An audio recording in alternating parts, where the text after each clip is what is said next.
Hello, everybody, and welcome to another episode of Three Dads and a Console. We know not every dad can stay up to date on the latest and greatest in video game news that you need to know about, so we are here to do it for you.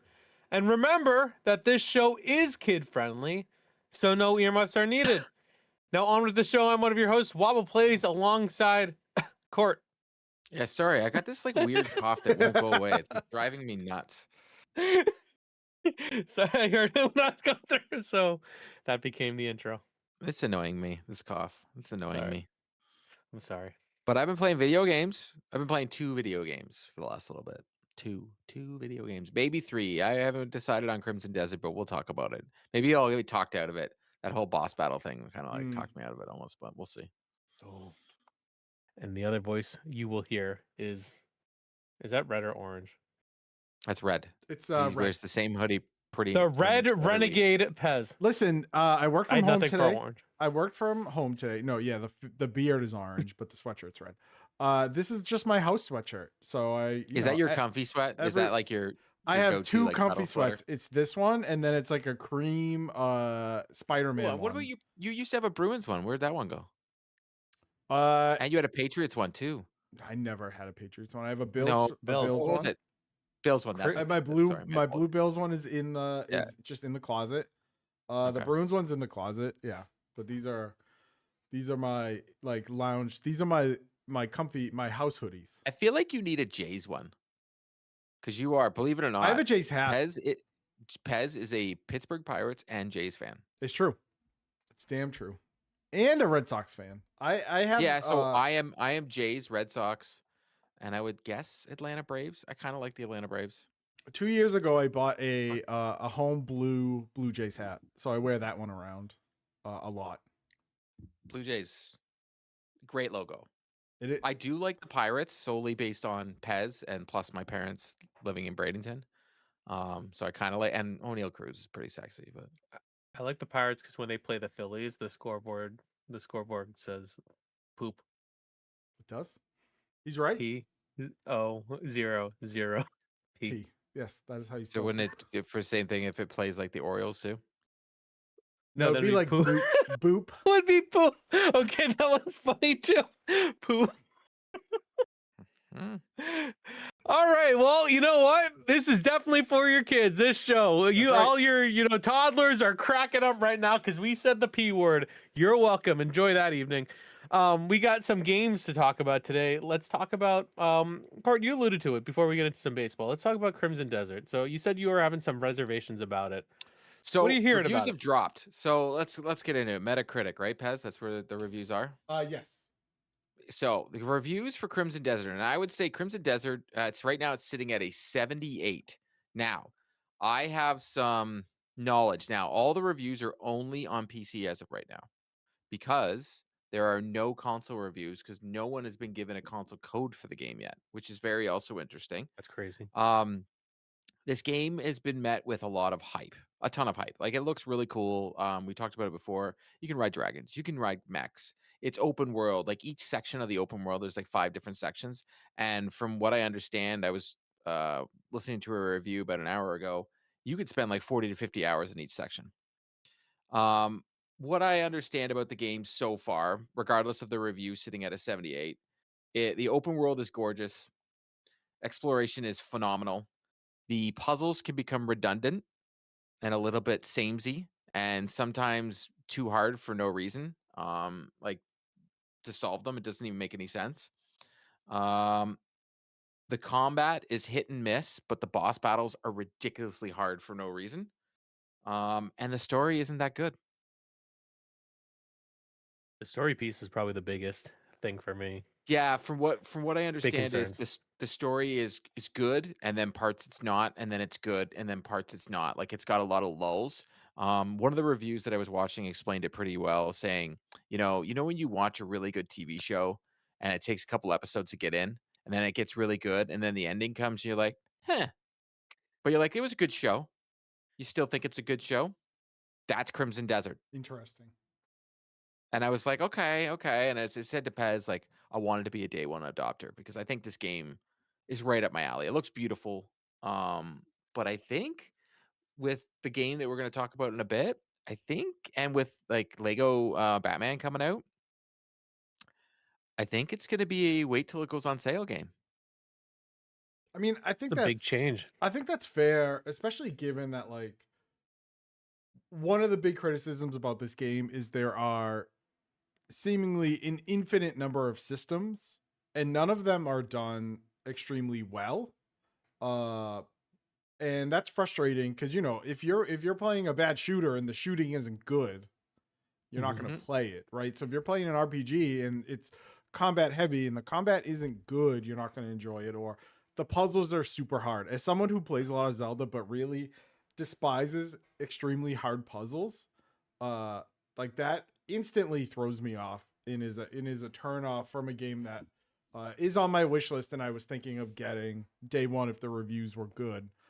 From what I've heard, the world is excellent. You can walk around. It doesn't throw things in your face. Like you can go into a city. And I was before we started the show, I was listening to the ACG podcast, and he was talking about how as Cliff, the main character, he walked into this town. They don't tell, there isn't like a neon sign that says welcome to Bellevue or whatever. You just have to listen to people talking or go and find like an information stand. So there is a lot of those small gameplay type mechanics that seem really, really good. But the idea that they have these like mind-bendingly hard puzzles and boss fights that are super difficult, I don't know if I want that from a game that isn't like Monster Hunter, where you're gonna go out there and like your job is to just beat this thing up, and the system is fluid and it feels real good. And if you put the practice in, you're really, really gonna enjoy it. These systems that they have, whether it's traversal or whatever, it doesn't sound like that. It just sounds like an RPG. It sounds like RPG DLC for an MMO game, if that makes sense. But and it's interesting because the puzzle thing, everybody's saying about the puzzles. Sorry, I was jumping in. I wanted to jump on the puzzle. Jump in. They say they're easy once you figure out how to do them, but they don't explain them, and there's no like it's just like, here you go. Right. And like as Skill Up said, because once you mentioned it last week on the podcast, I went back and I watched his impressions video. He was like, they'll hit you with a puzzle, 5 hours later for a system that you learned in the beginning and used once. Like you may never use it again. It's like that type of thing where they said, oh, this is a good idea, let's make this, and then forgot that they made it, and then it just stayed there. So yeah, that definitely gives me cause for concern with a $70 title in a development studio that has made one game and it was an MMO. You know what I mean? Like I would need a lot more, or maybe even a demo, which I don't think is on Steam. I would need something like that to really get my teeth into it. Because $70 in a 78 on Metacritic, I'm like, man, it's him getting his teeth into it. Yeah, I gotta get the teeth into it, very teethy. It's like, man, if it's just gonna be okay, like if it's gonna be a jack of all trades but a master of none, then I'm not paying full price for this. Yeah, I'm pretty much talked out of it, to be totally honest, because I look at like, when's Batman coming out? Because that game I'm gonna be all over. Like that game looks great. And it's just like, I don't know, man. Should I spend that kind of money on a video game? Because it's like, it is not cheap. No. And MLB The Show has got my time where I can think about MLB The Show, and we'll get into it more. I can play it and then walk away for a little bit and like go do stuff. Like my daughter has a hockey tournament this weekend, so she's got games on Friday, we got games on Saturday. So like I feel like Crimson Desert is that like perfect game to play over the winter, but the winter's about to end. Right? Yes. That's a good game that comes out. Yeah, that's a game that comes out in like August. Or I get it from the library. End of August or like beginning of September. Yeah, that's what it feels like. Not as parents, we the spring is really busy, the summer gets really busy. You can't really sit inside and get into these deep system type games, especially if the systems are terrible. And Lego So, Batman yeah. comes out 2 months. That's a long time. 2 months. It sounds like they're going after like with being like super hard and like not explaining anything, like the Bloodborne style crowd of people who just like challenging games, but I feel like that's a very small group.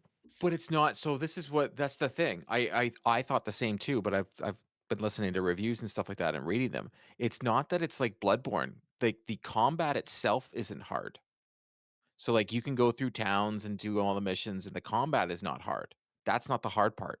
It's these so the upgrading system in it is you have to beat bosses sometimes to get stuff, or you can Mm. get them from like finding these little stones or all this kind of stuff, and you can upgrade yourself. But you get a lot of upgrades, and certain upgrades are hidden with boss battles. And they have decided to make these boss battles controller throwing boss battles. Oh, no, Yeah. thank you. And I was like, I don't like that. And supposedly, I was watching one of the reviews. During the review process, they had this Discord chat with like a bunch of different reviewers, and they changed stuff like how many items you can hold and all that kind of stuff. And the reviewer said that they feel your Raptor. He's an Assassin's Creed guy. I love him. He's a great YouTube channel, and he was saying that he has a feeling they're going to change a lot of this stuff, especially the boss battle stuff. Like they're going to change it because as of right now, there's no difficulty settings, and he has a feeling that there'll be an update and they'll add difficulty settings Oh, interesting. because it's not supposed to be a hard game.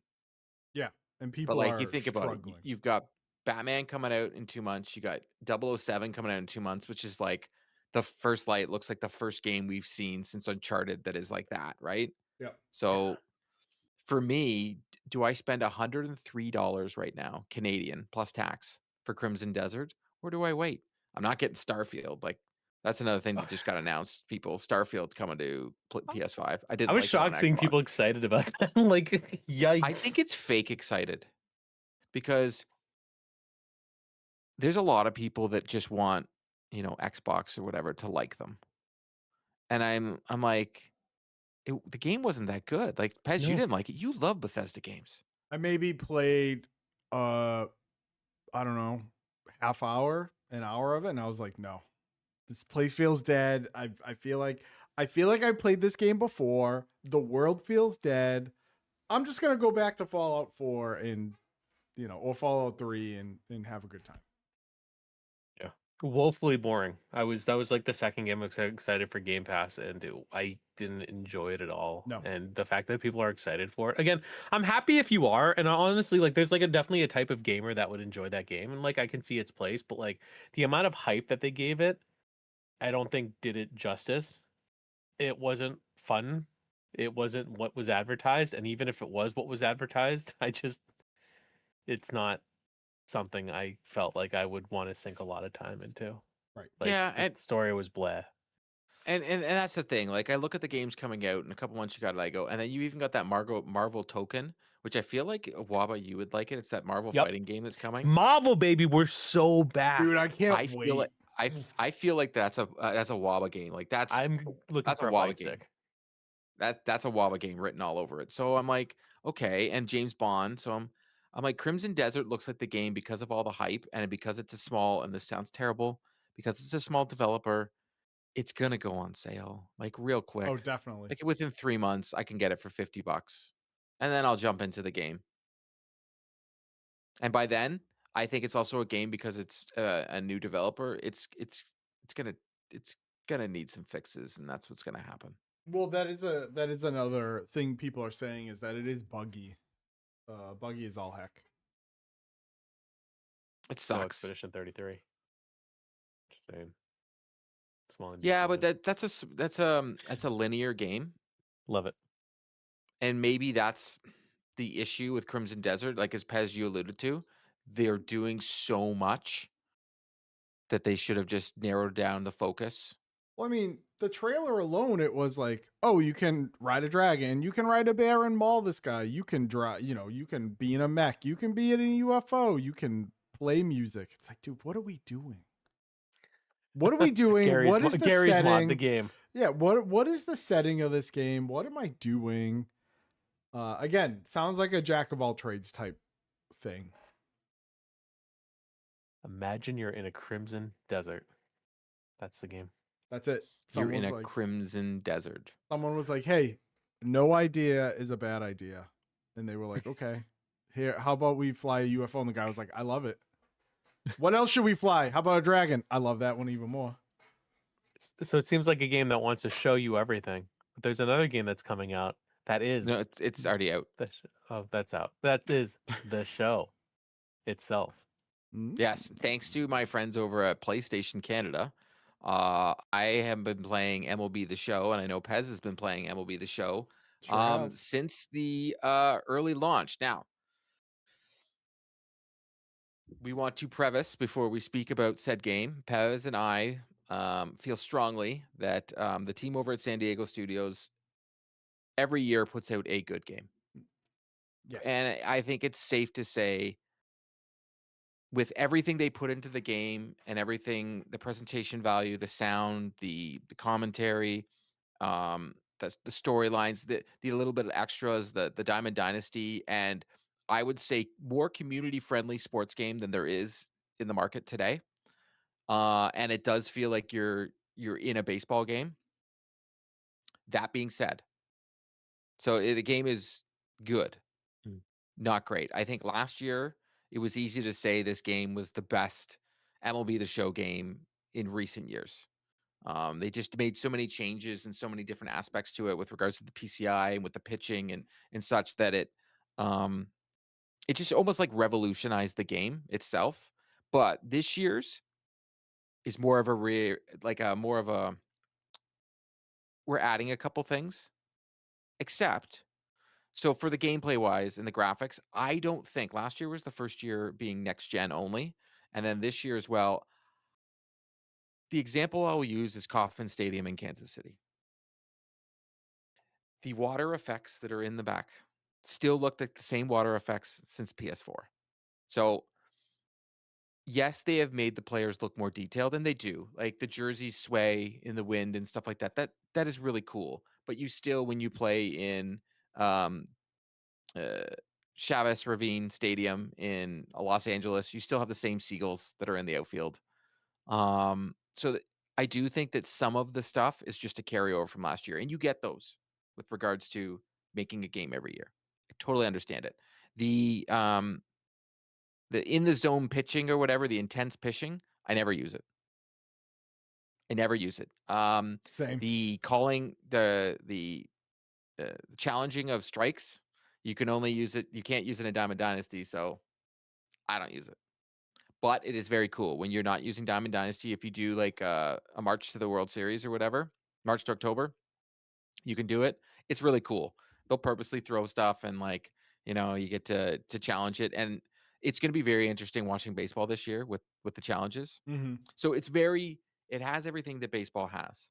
I think where they made a lot of good changes is with regards to Diamond Dynasty and storylines. I'm hoping though that they add more because it just seems like they only did the Negro League this year.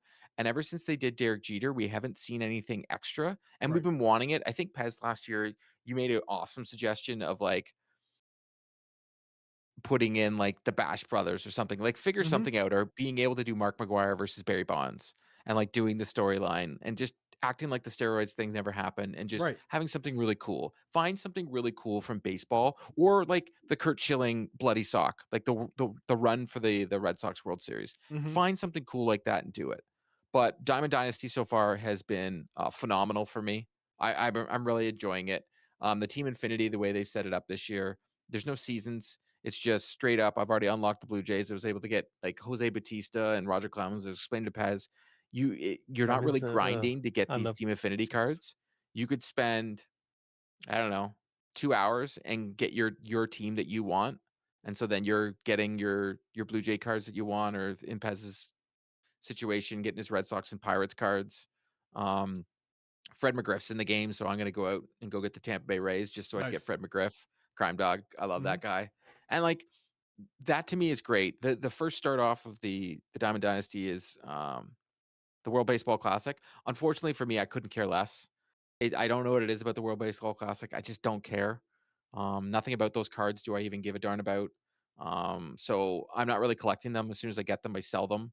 but I'm trying to do my live series. I'm having fun in the different modes. They 100% they put more content in this launch of Diamond Dynasty than they've ever seen in a Diamond Dynasty. And again, they're not hiding anything by packs. You can get everything. Yes, there are like, you know, there's a pack where you might get a good round or a bad round or a medium round. It is what it is. At least they're giving you the content. Yep. So that's why I always look at this game and say it is the best sports game for sports fans there is. You feel like you're playing a baseball game. Everything about it feels like real baseball. And if you want to play the fantasy aspect of it, which is the Diamond Dynasty, which is compared to like, you know, Hut and all that and all in hockey, they don't make you pay to win if you don't want to. You can grind it out. You can buy packs if you want, but like you can get all the players you want always just by playing the game. And until that changes, and they did change it 3 years ago, and we lost our minds. Yeah, when they went to a season model. Yeah, And then brought it back to original. It's still the best sports game to buy out there. If you're a baseball fan, it's a must. If you're not a baseball fan but you buy this game every now and then, my advice would be you could wait on this one. And if you're only playing offline and you're just playing like franchise or whatever, you could wait on this. But Pez, I've been doing the online stuff. You've been playing. What have you been playing? So I've been playing franchise. So let's preface this. I think it was a couple of years ago, I ranted and raved about my love for March to October. One of the best modes. It was a streamlined version of a season. You can then go in the playoffs. It would sim games for you. It would put you in late game situations. You could. It was essentially like a GM mode with a little gameplay here and there. Took that out of this year's game, so that's no longer. Kind of pissed me off. And that used to count towards Diamond Dynasty too. Right, and I was like, all right, that already, cheeses my onions. They made a big deal about Road to the Show, including high school. High school is about 6 games, and you can pick your colleges, and you kind of do all the same stuff you did last year, but now there's a high school tournament. Once you get past high school, everything's the same. You still have the same dumb phone call conversations with your agent or your coach. You still go into the draft. You still get to pick if you go to college or go to the draft. It's essentially the same. Franchise, I've done a Pirates franchise. Not that much, but everything, again, other than being able to trade 4 players now instead of 3, it's pretty much set up the same. I even wrote on our Twitter at 3dadpod, like if you are an offline player only, like you do not need right now to go play MLB The Show. If you're just looking for a roster update, they probably have one in the vault in MLB 25. You do not need to run out and get this game. There is not the ambush pitching and the changes to PCI is not worth a $70 upgrade just to experience that. I am enjoying the game because I enjoy the gameplay of it. I enjoy just the pitching aspect of Road to the Show. But I also understand that if I had to choose between a game like MLB The Show and whatever, if I paid for the show and strictly played offline, I'd be upset. Because it's the same thing. It to me, this year's iteration, last year felt like such a large step that this year's iteration feels like a normal sports game update, where it's like you're going to pay the premium price for essentially the same thing. We're going to add or modify a couple different things. And without the gotchas though. Yeah, so no gotchas in Diamond Dynasty. But even outside of gameplay, I have a ton of problems. The UI system in this game is terrible. It is. I think that's an understatement, Pez, because I didn't want to go into the negatives till you got there. It's the worst ever. It is the worst UI system I've ever used. It took me, when I first started the game, it took me about 5 minutes to figure out how to open packs in this game. Yeah. Because the main screen you're in, you would think that it would either like pull up your team or your lineup, or it would be a menu to go into other menus. The first thing you pull up is the news, right? So you pull up this like news sheet and it's like, here's the St. Patrick's Day one, World Baseball Classic. Then I was like pressing down to get to the bottom row menu, which has like your lineup, your thing, and it wasn't going there. It was like scrolling down in the news section. It's frustrating. It's laggy. The menus, and you all will understand this. The menus this year feel slower than the slowest NHL menu.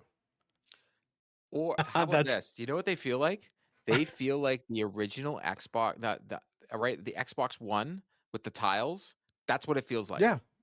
Where like it's in slow mo It's and it doesn't make any sense. And they've had 3 server updates right now because the game keeps lagging and being jank, and they're trying to fix the menu. They even put out a post today knowing that there was an issue, and then they shut down the servers. Since launch, the servers have been shut down 3 times already to try and fix this game. It is a little it's frustrating that a company that only puts out this game can't understand how to fix their server side. And I don't know But I don't know why they changed the menu though. Like, why did they? That's my biggest gripe of this game is the menu. Because Diamond Dynasty so far, once you're in it and you're playing it, is phenomenal. Yeah, like again, the gameplay is good. If you are a baseball fan, you're gonna love it. If you are a baseball enthusiast, and you want to play as your favorite team, you will enjoy it. If you're not a baseball fan, don't buy it. If you already have 25 and you play offline, play that. The menu system is awful. The lag is awful. The offline system, like the offline modes are the same. So don't run out and buy a $70 version. If you play Diamond Dynasty, enjoy because it's great. I don't understand like they made a big deal about the World Baseball Classic, and it's a program in Diamond Dynasty, and you can do the tournament. But it's in the first inning. It's in the XP path. You get World Baseball Classic. I don't care. Packs. But I don't understand. I'd rather get my 83 Mike Messina from the Baltimore Orioles. I'd rather use that. Right. And I think we talked about this last week. How don't you say, hey, we're doing the World Baseball Classic, and then implement that into your create a player mode where every 3 years you could potentially play for your country in the World Baseball Classic? Well, you know what? I get what you're saying there, and I agree. It makes no sense, but I think it's because it's a mode, and it's also like a thing that no one cared. Like Team USA lost to Team Venezuela last night, and honestly, kind of like think about it, like most hilarious thing just happened. Invade my country and then we beat you. So like, well, I wonder also no one cared. Did you see the ratings? No one's watching terrible. the World Baseball Classic. I wonder if part of that is also like people are coming off of the Olympics. And maybe they're It didn't get good ratings the last time, Pez. Oh, it didn't? I don't think people care. I mean, that's also because that's also fair. Best. Right. That's also fair. Best. Also, like you're doing a before the season tournament when not everyone is at their peak. Not even that. Not even everybody's willing to go. That too. It's not like in hockey when you do the 4 nations and it's in the middle. It was in the middle of the season, and hockey players get anything that has to do with countries. Hockey players get juiced to the gills. I don't think baseball fans really care. I think they just want their team training right now. Yeah, it's spring training. Like, Scooball played for he pitched. He was like, yeah, I'm on a pitch count. He threw like 60 pitches and went home because he's not going to risk his $40 million a year contract or whatever with the Tigers just so he can throw 4 innings and need Tommy John for Team USA. Like, it's not going to happen. But the show, show is going to have. They're going to have tons of. I want to see how their content update goes. Mm-hmm. To be totally honest, let's see how it's going. Like, give us the St. Patty's Day already, which is really cool. The first one is called first inning. The next one will be second inning. They're going to have the spotlight moments, which are always awesome. Because the thing about the spotlight moments are it's for real fans of the game of baseball, because if your favorite team is doing well or your favorite player is doing well, you know you're going to get a juiced card of his. Mm-hmm. And they reward you with packs like it's going out of style. If you play any game mode, boom, you're done. You're getting packs. It's just packs, packs, packs, packs, packs. They're just it's like they're a casino and they're comping you a room every time you play. I think that's the best way to describe it, Pez, I because like that. That they is a know good- eventually you're going to spend money, Yeah. but they Yeah. just keep comping you a room. Yep. But it's not a bad thing. Like I'll still, and I'm going to stand by this with all the faults that we've had with this year's The Show. If NHL 27 had all the same features, the card collecting and the free packs instead of collectibles, and you got to keep the cards and you're doing all that, it would be the most popular NHL hut ever in the history of NHL. The game would 100%. have so many creators coming out of the woodworks on YouTube, so many people streaming. And that's another thing. If you watch any streamer play MLB The Show, you earn packs. I like that. Like, That's it's crazy. That's crazy. I think that's such a great idea. So for me, last year I gave MLB The Show a 9 out of 10 because I thought they brung it last year. Like, it was unbelievable. It was close to a 10 out of 10 that game. It was so good. This year, it's a 7.5. There's been way too much issues at launch. The menus are jank, but the gameplay is phenomenal. And I think 7.5 is, as we said, if you play online, it's a must buy. If you're a huge baseball fan, I still think it's a must buy. But if you're just buying them every other year and you're playing offline, I think you could wait. Yep. Perfectly said. But can you see the players tucked in shirts through their pants? No, due to you the poor can't. Quality of Unfortunately, the uniform? no, you can't. You want to know why? Because this game desperately needs a graphics update because it looks like it hasn't changed, like Court said, since like I don't know 2015. The players' faces have changed. They're much And- better. Yeah, and I will say this: the ball looks better this year. Like, I can actually see it better when it's coming off the pitcher's hands. But I still have the issue when I'm playing in Minnesota. I don't know what it is. Minnesota Twin Stadium during the Target Stadium, I think it is. Yeah. I think it's Target. Yep. Yep. During the day, you can't see the ball. That's Like, you can't see the pitch from the ball. Like, I don't know what it is. I hate playing there. And also Chicago. It has too much stuff going on in the outfield mhm. and for the White Sox. And so when the pitcher's pitching at night, it's hard to track the ball. So MLB The Show. That will be the show. We like it. Yeah. I think it's a 3-dad approved. And yeah, Two- they're asking, two-thirds. you know, yeah. So, yeah, well, here's the thing. I mean, I shared it. Like, baseball games are for me. I tried it, but I did, by no means do I think it's not a good game. It's just not for me, and that's okay. I hear from my co-host that it's a game that slays. Another game that slays. Wow, Is that the was newest actually indie. good. That was Slay the actually Spire good. too. I know. I'm Slay. cooking Okay, tonight. so number one, great segue. Yeah, I Great can't believe segue. it. I'm actually like, I'm shocked. Wabba is New on year, his new game. me. That's right. Wabba's in pre-PAX form, baby. I Ready to am. go. This is like the 3 weeks between when I actually focus and then I go back to being 4 minutes late and blaming them. All right, so Slay the Spire came out last week or a week and a half ago. It is a roguelike deck builder.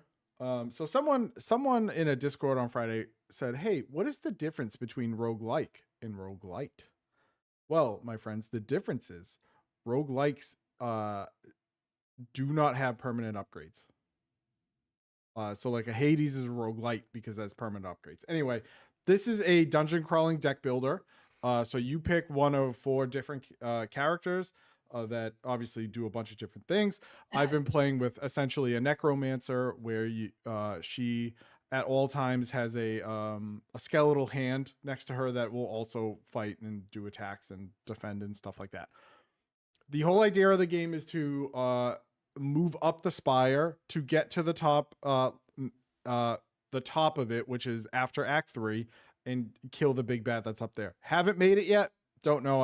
I've only played about 10 hours so far.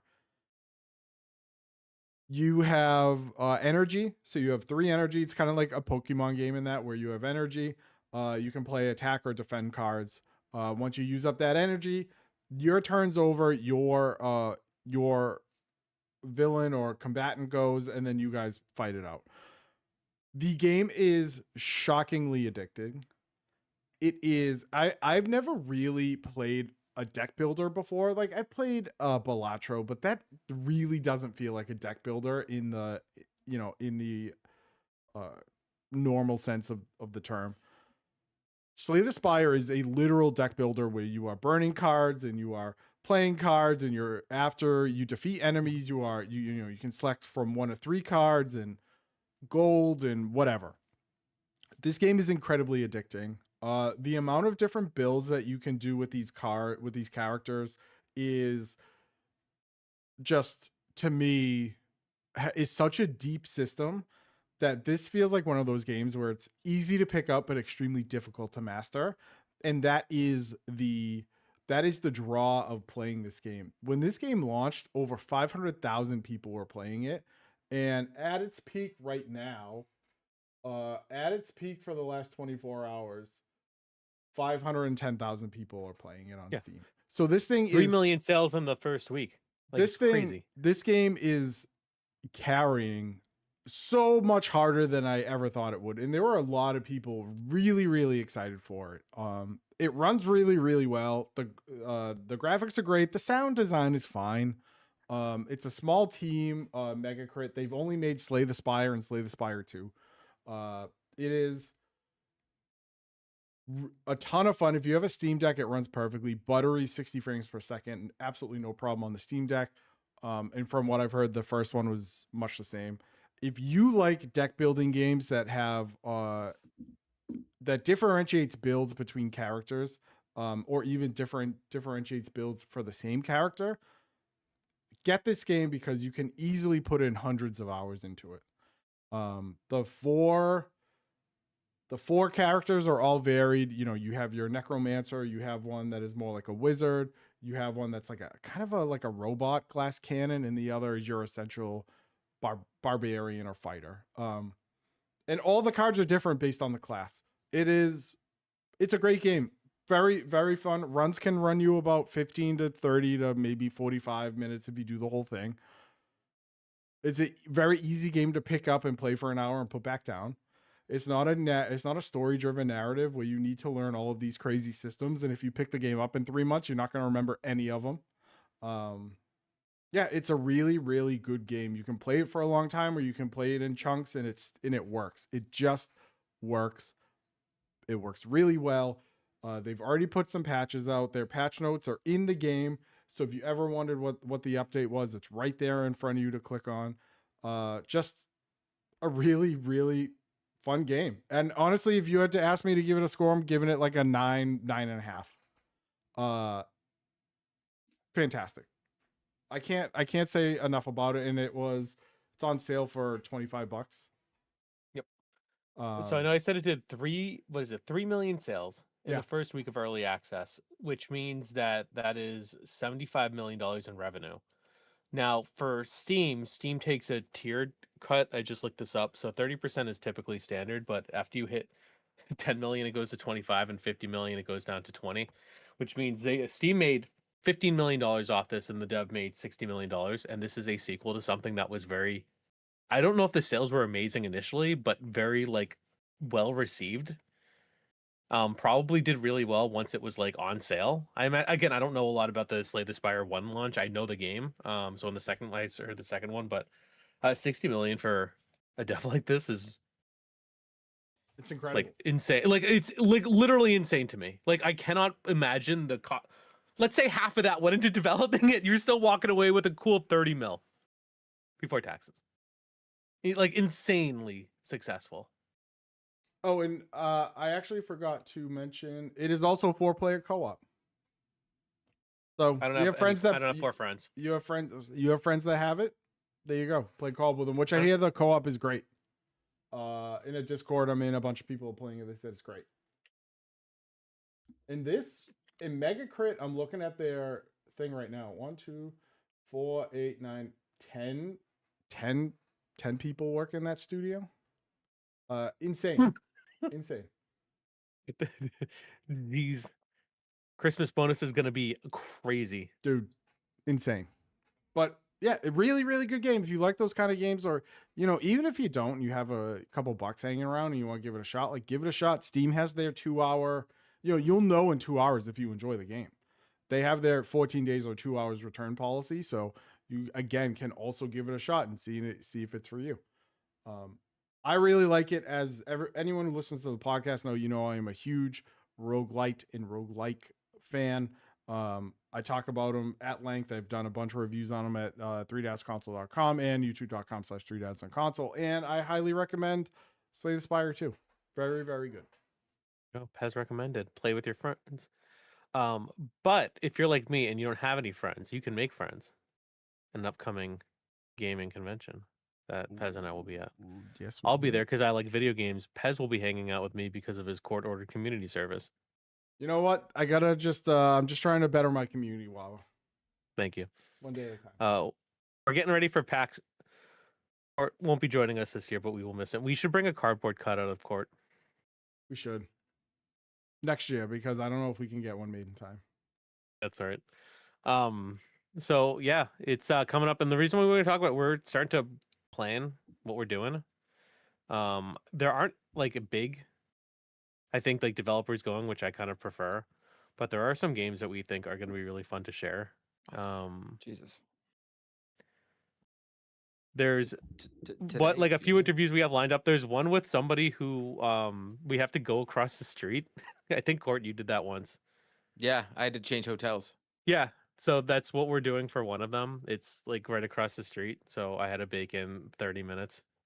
Not because it takes 30 minutes to walk. Don't worry, I'm not that slow of a walker. Okay, Well, maybe I should put it. Maybe let me schedule it out. With the traffic that is in that area, it might take a half hour.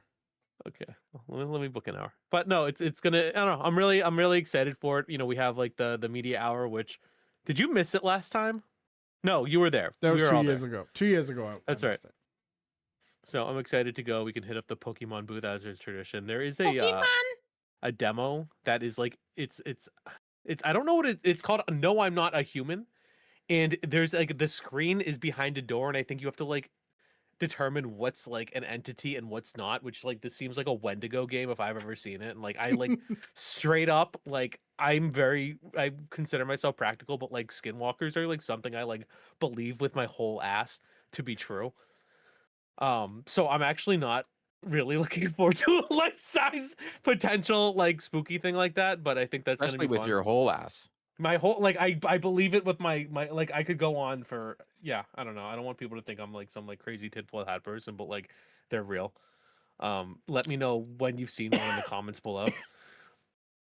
And then we've got some games ready to go, but then Pez got us into a cool opportunity on Friday, which I wasn't able to get. So I am so excited for my friends out there that enjoy the podcast. You all also know that I am a D&D nerd. Love tabletop role plays, and I love Godzilla. I love kaijus. I love that stuff. Someone actually I got an email that was like, hey, we're gonna be at PAX where IDW, they have done, they do the Ghostbuster comics, the Ninja Turtle comics. IDW Games is like, we are making a Godzilla TT RPG. And I was like, this is okay, this is dope. And they said, do you want to sign up for the playtest? And I said, ma'am, I would love to.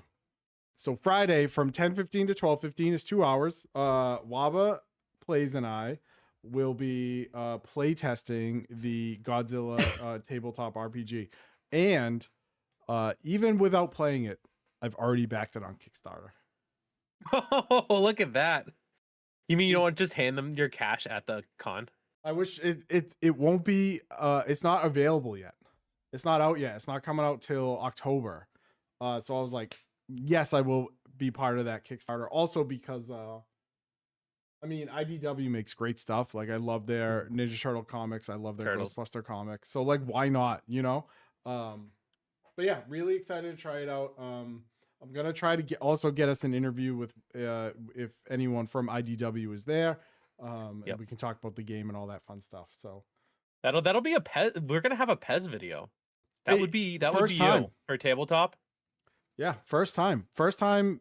I would be leading a PAX interview. It's crazy. It's gonna be great, dude. I can't wait. We'll be hanging out with a streamer who's coming over from Germany. He's also joining us for the tabletop. Playtest. Shamini? Hello, with an H. Guten Tag.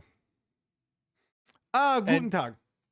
I don't know that much more. But I'm excited because my brother-in-law loves tabletop. He loves Godzilla. So straight up, this is basically me playtesting what could very well be his Christmas gift. Dope. I love it. And we're working on some more stuff like limited run games is going to be there with the new Marvel pack that's coming out. So that's the X-Men one with the arcade game and a bunch of the NES and Super NES games. So we're going to try to sit down, get time with them. There is a bunch of scary games that I'm afraid to even sign up for. Yeah. So a lot from Poland as well too. We're going to be meeting, I believe, with one of the studios there. But they have, I think the government's sending another like group of developers again, which is cool. There's a game I thought you'd like called God Save Birmingham, which is like it's like you build your own like medieval like village, but also zombies. Yeah, that looks dope. So as soon as I saw it, I think I'll do I like that one looks great. There's one by Yukio. Who does like they're a publisher of like some studios that I really like. They have one coming out called Rain 98, which like I'm super stoked to like talk to like the what is it, the game director there, which is going to be fun. And then actually I scheduled something on Saturday when you're not going to be there. I will be there with my daughter. Cat Secretary is going to be back, and I said, hey, my daughter's going to be there, mind if I bring her by and she can try out the demo during a spot, and I'm going to do an article on it. And they said absolutely, excited to meet her. So yeah, I got my daughter ready to go for a half hour. Dude, I love it. Which is kind of neat. So Cat Secretary was a cute game too. I bet you'll love it. Yeah, I'm excited to see kind of, because we haven't really seen instances where we've met folks, then they come back the next year and we can see kind of like how, because when we played again, did I have fun? Yes. Were there some bugs? Yeah. I mean, it's an early build, but I think I'm excited to see what it looks like now, and I think she's like the perfect audience for it too. Yeah. It's PAX. PAX is always a great time. It is definitely gonna be a little strange without any of the real big players there. Like we know Nintendo will be there, but we don't know what they're bringing. If anything, it could just be like another Pokemon booth, like it was, which I love. I love our yearly battles. Yeah, I have my streak to what am I 3-0 now? Some are saying depends who you ask. Yeah, it depends on who you ask. But other than that, like Capcom's not going to be there. PlayStation hasn't been there in years. Xbox hasn't been there in years. But like even some of the bigger publishers and studios probably aren't going to be there. I do wonder if at some point Gearbox will. Gearbox is doing a panel on. Are they? Saturday, I think. Saturday. Cool. I do wonder if at some point like this type of con essentially leans more to tabletop. And does like a bunch of small indie games. Like this could be a transition into that. And this is just a guess. I don't know if it's just because of the political volatility or the cost of everything, or because our friends at Togi last year said like, oh yeah, it's really expensive for us to come out here, and it takes a lot for the whole team. Like we're not coming next year, which is a shame because we do love seeing Lala and the crew. But yeah. So I love PAX, man. It's always a good time. Excited to do the Godzilla TTRPG. Excited to get a bunch more games on the schedule and get a bunch of content out. It's like our yearly drop of content. It's great. Yeah, I just like seeing all the folks. Like I know I've already been messaging Ride or Die, seeing what they're up to. Like, folks that I get to see there, and also Jimmy Fun Let's Game is going to be there, and I'm excited to help, showcase what they're doing, because I like what they did really well last year fundraising at that booth, just selling merch, because everybody like relates to like has like a story that has the Jimmy Fund or Dana Farber as part of it. So I'm excited to go hang out there for a bit. Maybe I'll go to the Gamer Subs and get some goof juice. Oh yeah, goof. We'll be goof booting with our goof juice. That was really good. But yeah, PAX, get ready. I don't know, next week is the last episode before we go, so Pre-PAX episode. Literally pre-PAX Should I stay episode. or should I go now? I'm just excited. My favorite, now that I'm going on Saturday, I get to go with my daughter, and maybe she'll think things are cool. So first off, she wants to go as Rumi, because I told her, I'm like, yeah, people dress up. She's like, can I dress up? I'm like, what do you want to be? Rumi. Okay. What's a roomie? She's like, you have to. It's from K-pop Demon Hunters, the Gotcha. purple hair girl. Okay. So she has that from Halloween, and then she goes, you have to be Bobby. Okay. I will be Bobby. Done. But the fact that like she might not think it's cool, we get to go into the side media entrance when you get there. Yep. There's like some special rooms we get to hang out in. Like, you know, the fact that she gets to just have a demo spot for her. Yeah, just signed up. These are things that like, she's used to not waiting in lines from, she doesn't know that Disney has lines. Yeah. Like, what are lines? She just has no idea. So like maybe this is just normal. She but lives a I'm very tough life, is what you're saying. Very much so. So I am very excited to kind of share this with her, because now that she's old enough, I know she's very good about like staying, like I can take her to like Boston, and I can take her to like games like with just us, like I'll throw an air tag on her too. But like this is cool. So she's finally old enough where I get to share this with her. And it's gonna be fun. And shout out to Three Dads for making this happen. You guys help me take my daughter to PAX. Help me take my daughter to PAX. Hit up the GoFundMe. Hit up the dollar mark. 3DC. Real talk. If you want to Bitcoin. support us financially, if they have a Marvel Snap code, send me your code, so we can help this thing keep running. Like peace and love. If it wasn't a code, I would be standing out there, all like probably like after we leave on Friday, and just being like, hey, do you want your Marvel Snap code? I'll buy it from you for $5. I might still do that. I'm gonna have to hit up the bank. I don't understand. What's this Marvel Snap thing you're getting all excited about? So, imagine, if you will, you get a free Marvel Snap code by doing a QR code, and imagine, if you will, people will buy that from you on eBay for $60 within 10 minutes of me posting. It is literally printing money, but you couldn't do that yourself, so you have to give me your code, people out there listening who are going to PAX. So yeah. I will give it to Wabba. Yeah. Any final thoughts for the folks before we say goodbye? Not after that conversation. No, but I will say this. I went to the inaugural Boston Legacy game on Saturday. That's right. It was incredible. Shout out to the Boston Legacy and the NWSL, Boston's newest pro women's soccer team. It was a great time. 30,000 people came. New Kids on the Block played at halftime. What? Yeah. My kid was in her heaven watching a pro women's soccer. My wife was in her heaven listening to New Kids on the Block, and I was in heaven because I had a couple beers and a sausage, and it was great. Well, you know what they say. I was gonna say New Kids. New Kids. No, on the you're Block. gonna say I guess that you had a good time because it was the right stuff. Jesus. No, not even. I was going later. So New Kids on the Block. They had a bunch of hits, but Chinese food makes me sick. And I think it's fly. That's not when a thing. No. Girls walk by in the summer. I like girls that wear Abercrombie. No. That was you had so many things. Oh, Pez, you had to deal with that. Clearly, you were hanging tough. Yeah, like I'm sorry. You know what? I listened to LFO. All right, not New Kids on the Block. I do have New Kids on the Block gear. You want to buy it? But like I was LFO. Okay, that's how I was introduced to New Kids on the Block, was through them and Sawtooth jokes. Listen, Donnie Wahlberg didn't die in Sawtooth for you to not pay homage to him. That's right. I have no other things. LFO underrated. Folks, if you had fun, LFO if you had fun, make sure you check us out. Crazy in 2026. This is how, like, if we had a younger leader, they're like, what's that acronym? If you had fun or you like LFO, make sure to subscribe to us at youtube.com/3dadsonaconsole, where you can see all our crazy pop takes. And you can also read our articles at 3dadsconsole.com. There is a lot of content coming soon, so do not miss it. And yeah, that's it. That's all we got. Bye. Bye. See you later. We'll miss you. Jesus, you don't know New Kids on the Block's song.